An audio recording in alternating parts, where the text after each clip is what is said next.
I'm a little unwell, so if my voice is sounding like really bad or something, I'm sorry for that. But yeah, I'm a little unwell. Kind of have cold and kind of a little bit of sore throat. So I'm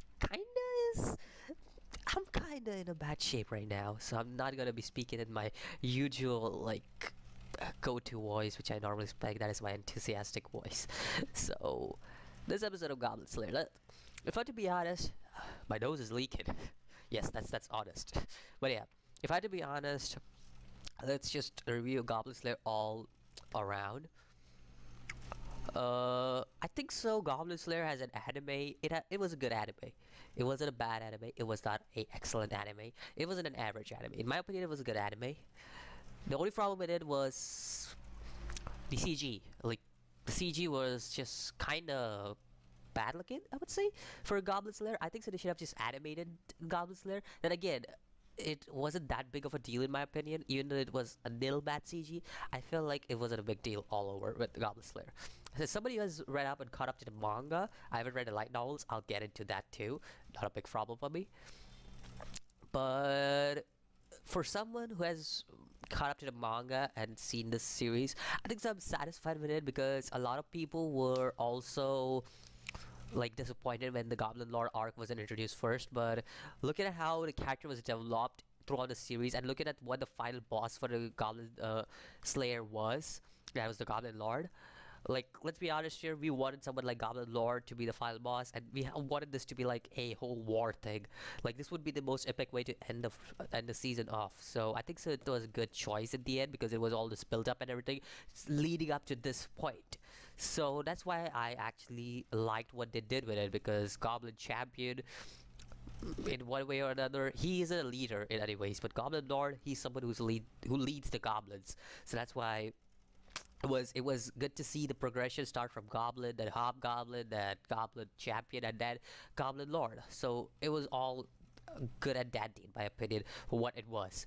Now for this episode, there were really cool moments in this episode. Like, I loved it all over, especially the part where we see the Goblin Lord's backstory and everything. It was all good and dandy with that too, because I loved I loved how they played out that scene and showed that even goblins goblins have no choice. Like, let's be honest here, they have to do something. They need some kind of, like, this has been established from episode 1. Like, they need some kind of means to survival. And if you see this man, this goblin who has reached Goblin Lord status since the start, he's someone who was given a chance to leave, and this is something that Goblin Slayer established in episode 1, and that was, it doesn't matter if it's a good goblin or bad goblins are goblins, and they will learn eventually to do what they want to do. And that's basically what survival is of the fittest is the main thing about this series. And Goblin Lord is someone definitely you can't mess with. But considering how Goblin Slayer handled him, I think Goblin Lord would be easily taken care of. It was some kind of like high rank hero, like a legendary hero or something. It would have no big film for them. But for someone like Goblin Slayer, Goblin Lord is someone who is tough to go through. But looking at how Goblin Slayer's planned out this whole strategy and everything, and how he just played this whole thing, shows how good Goblin Slayer's strategy throughout this whole series is, and his knowledge on the goblins. Like, this whole arc, if you had to take it, you see how he planned out each and everything, and it shows how much of a knowledgeable person this man is when it comes to setting traps and knowing the weaknesses and all of that, and even knowing what the goblins are gonna do for the next move, and even taking the risk of risking his own life, so just that the Goblin Lord surely could die. Because again, and this also means a lot for the priestess, because the priestess, like the arc, the skipping of the arc and then moving this arc as a lost arc, also means a lot for the priestess. Because the priestess, let's be honest here, she got a major character boost in the previous arc, and how she was kind of afraid of these situations, and she got a prep talk from the Sword Maiden in a way, if you had to look at it, and how she also spoke about how she believed in the Goblin Slayer in the past episodes. So all that development led up to this, and it's good to see that, because all this development leading up to this is something that a lot of anime don't tend to like do it in a way to lead up to it, but they somehow screw it. But this is somehow I liked it how they did it. So yeah, that was a pretty good one. If I had to put any other thing here, is the end of the revelations, and obviously this was a big moment for everyone when the Goblin Slayer took off his mask, because it's obviously that he never takes off his helmet. And from what I know, it's established in the light novel, the Goblin Slayer is a handsome man. It's been already established in the light novel. That's what I know personally, and that's what the witch says. Yes, the witch. I think that's what she said. She's called, right? If she's called something else, I don't know. But I'm pretty sure she'll call the witch. So she basically says that speaks about how the handsome man and all of that. So it was established that he's a handsome man with silver hair and everything. So yeah, and they also covered up a lot of stuff that happened in the previous arc, and how the priestess didn't get a good look at his face when the Goblin Slayer took off his helmet and was healing him.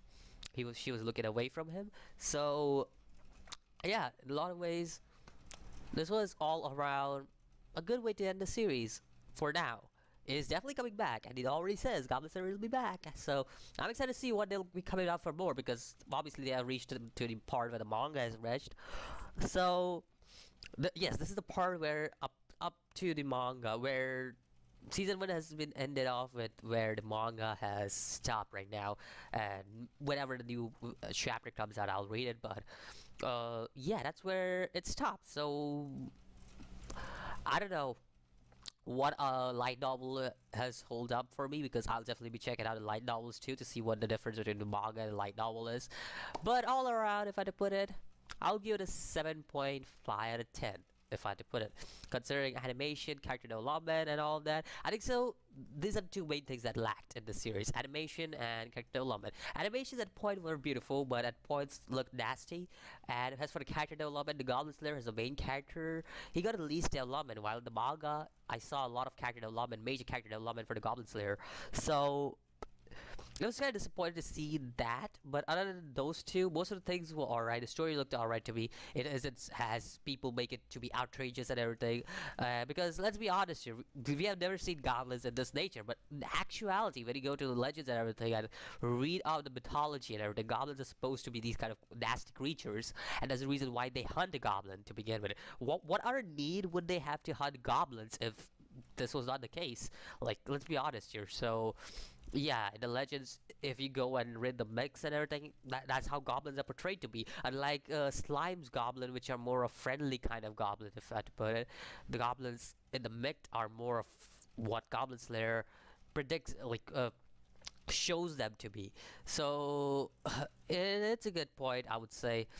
And it's a brave move, I would say, for a series like this one.